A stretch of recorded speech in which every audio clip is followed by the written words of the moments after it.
Berlin, Germany. 1921. Two men live on the same street in the same city, breathing the same inflationary air. The first is a retired civil servant named Maximilian. He spent 30 years working for the German state. He saved diligently. He bought war bonds because the government told him it was his patriotic duty. By 1921, his bank account holds 100,000 marks, enough to have funded a comfortable retirement 2 years earlier. The second man is an industrialist from the Ruhr Valley named Hugo Stinnes. He owns coal mines, shipping lines, and steel factories. In 1921, he walks into a bank and borrows an enormous sum of paper marks at low nominal interest rates. His neighbors think he has lost his mind. By 1923, when the mark reaches 4.2 trillion to the dollar, Maximilian's life savings cannot buy a single cup of coffee. He withdraws everything he has, takes one last subway ride around the city he served, returns to his apartment, and starves to death. Frederick Taylor documents this story in The Downfall of Money, his forensic account of Germany's hyperinflation. Hugo Stinnes, the man who borrowed everything, repays his loans in the same worthless paper marks that cost him almost nothing. His hard assets, coal, steel, ships, factories, have held their real value. He is now the richest man in Germany. Time magazine calls him the new emperor of Germany. Same city, same inflation, opposite outcomes. This is not a coincidence. It is a mechanism. And it has repeated itself with forensic precision in every major currency crisis in modern history. Not because the winners are smarter, but because they understood one rule that the middle class, by design, is never taught. Inflation is not an economic event. It is a transfer. Part 1. The rule. They buried in the economics textbooks. Here is what you are taught about inflation.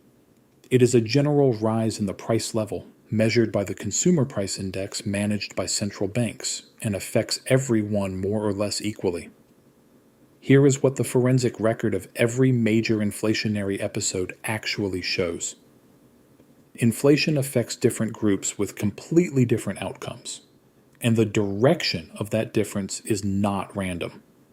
The mechanism is structural. And it was visible in Weimar Germany from the very first day the printing press started running.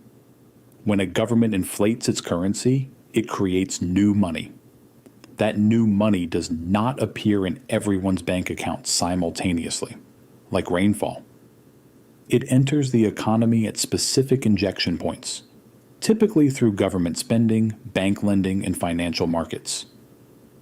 The people and institutions closest to those injection points receive the new money first, before prices have fully adjusted upward. They can spend it at yesterday's prices. By the time the new money diffuses through the wider economy and prices rise to reflect it, the people furthest from the injection point, wage earners, pensioners, savers holding fixed income assets, absorb the full price increase with purchasing power that has already been diluted. This phenomenon has a name in economics. It is called the Cantillon effect, after the 18th century Irish-French economist Richard Cantillon, who first described it in his Essai sur la nature du commerce en général in 1755. Cantillon observed that the order in which new money enters an economy determines who benefits and who loses, not the total quantity of money created.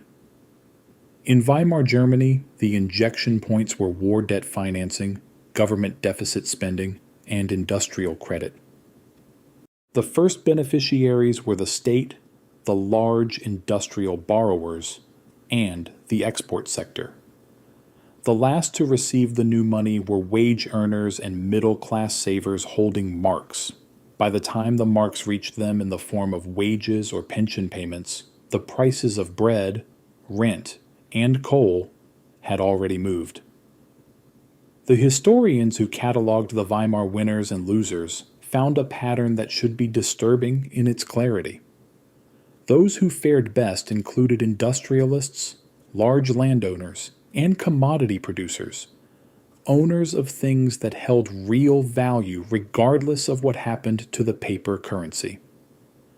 Those who were destroyed were the middle stand, the educated middle class, the civil servants, the retirees, the war bondholders. People who had done exactly what responsible financial culture told them to do. As one German writer recorded at the time, Krupp and Stinnes get rid of their debts. We get rid of our savings. Part 2. The mechanism, not the myth. Hugo Stinnes did not get lucky. His strategy was deliberate and replicable, and it rested on a single insight that the Cantillon effect makes inevitable. In an inflationary environment, debt denominated in a debasing currency is an asset. And real assets, factories, land, commodities, businesses with pricing power, are inflation-proof stores of value. Stinnes, recognizing early that the Reichsbank under Rudolf Havenstein would continue monetizing Germany's war debt and reparations obligations regardless of the inflationary consequences, borrowed enormous sums of paper marks at low nominal interest rates. Those interest rates were deeply negative in real terms. The currency was losing purchasing power faster than the nominal rate of interest. He used the borrowed marks to acquire hard assets across the industrial spectrum: coal mines, steel mills, shipping lines, newspapers, hotels, forests. According to Wikipedia's profile drawing on contemporaneous records, by 1923, Stinnes controlled approximately 1,500 business enterprises and was Germany's largest single employer, with roughly 1% of the entire German working population on his payroll. When hyperinflation peaked and the mark collapsed to worthlessness, Stinnes repaid his enormous borrowings with paper marks that cost him almost nothing. His assets, the coal, the steel, the ships, retained their real value and skyrocketed in nominal terms as prices adjusted. He had executed what modern financial analysis would describe as a leveraged long position on real assets, funded by a short position on a debasing currency. The middle class had done the opposite, without knowing it. Their savings accounts, their war bonds, their pension claims, all denominated in marks, were long positions on the very currency Stinnes was shorting. The inflation wiped out one side of that trade entirely. According to the historical analysis published by Econlib, the destruction of middle-class savings was so complete that creditors who had responded to the government's patriotic appeals to buy war bonds in 1914 lost everything because the legal principle of 1 mark equals 1 mark allowed all debts to be repaid in 1923. Money. Money worth a fraction of a pfennig relative to its 1914 purchasing power. The Rentenmark, introduced in November 1923, stabilized Germany's currency. But it could not give back what the middle class had lost. The wealth had already transferred. It was sitting in Stinnes' factories. Part 3. Lebanon, the 21st century version of the same template Beirut, Lebanon. 2019. A middle-class family has done everything right. Both parents work professional jobs. They have savings denominated in Lebanese pounds held in Lebanese banks.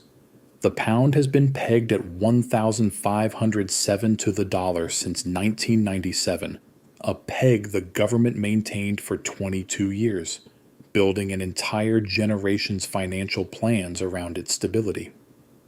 The peg broke in 2019.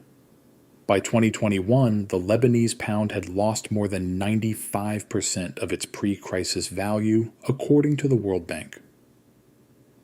The same institution documented that Lebanon's poverty rate surged from approximately 30% in 2019 to 85 to 90% by the end of 2021, one of the most rapid destructions of a middle class in modern economic history.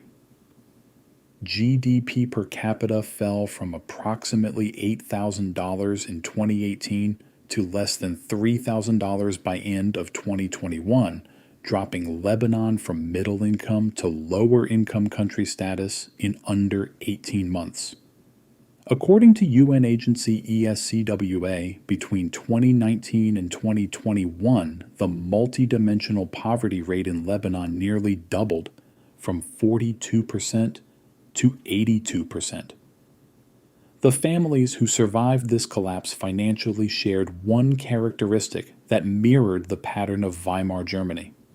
They had assets outside the failing monetary system. Dollar-denominated holdings, real estate in jurisdictions with stable currencies, physical gold, productive businesses with export revenue denominated in hard currency. The pharmacist whose savings were in Lebanese pounds lost everything. The exporter whose revenue came in dollars lost nothing. Same country, same crisis, same divergence. The Cantillon effect does not change its nature across centuries. It only changes its currency. Part 4. The modern architecture of the transfer here is the contemporary version of this mechanism, and it is operating right now. When the Federal Reserve expanded its balance sheet from approximately $900 billion before the 2008 financial crisis to $8.9 trillion at its 2022 peak, a nearly tenfold expansion documented by the Federal Reserve's own Fred database, that new money did not enter the economy uniformly. It entered through financial asset markets first. Treasury securities, mortgage-backed securities, corporate bonds. The holders of those assets, predominantly institutional investors, large banks, and wealthy individuals with diversified financial portfolios, received the benefit of rising asset prices before consumer price inflation spread through the broader economy. The Federal Reserve's survey of consumer finances documents the consequence. Between 2019 and 2022, the net worth of the top 1% of American households increased by approximately $6.5 trillion. The bottom 50% saw far smaller absolute gains, despite holding a larger share of their wealth in cash and bank deposits, the assets most directly eroded by inflation. The Cantillon effect, running through the injection points of quantitative easing and near-zero interest rates, redistributed purchasing power from savers to asset holders with mechanical precision. This is not a conspiracy. It is not even intentional at the individual level. It is what Cantillon identified in 1755, playing out through modern monetary infrastructure at unprecedented scale. The same structural logic explains why, in every inflationary period in recorded history, the group that holds real assets, land, productive businesses, commodities, hard currency claims, emerges with greater relative wealth, while the group that holds monetary claims, savings accounts, bonds, pension funds denominated in the debasing currency, loses purchasing power proportional to the inflation rate. Ray Dalio, in Principles for Dealing with the Changing World Order, describes this as one of the central mechanics of late-cycle debt crises. The shift from financial wealth to real wealth, as monetary claims lose their reliability as stores of value and hard assets become the only durable anchor.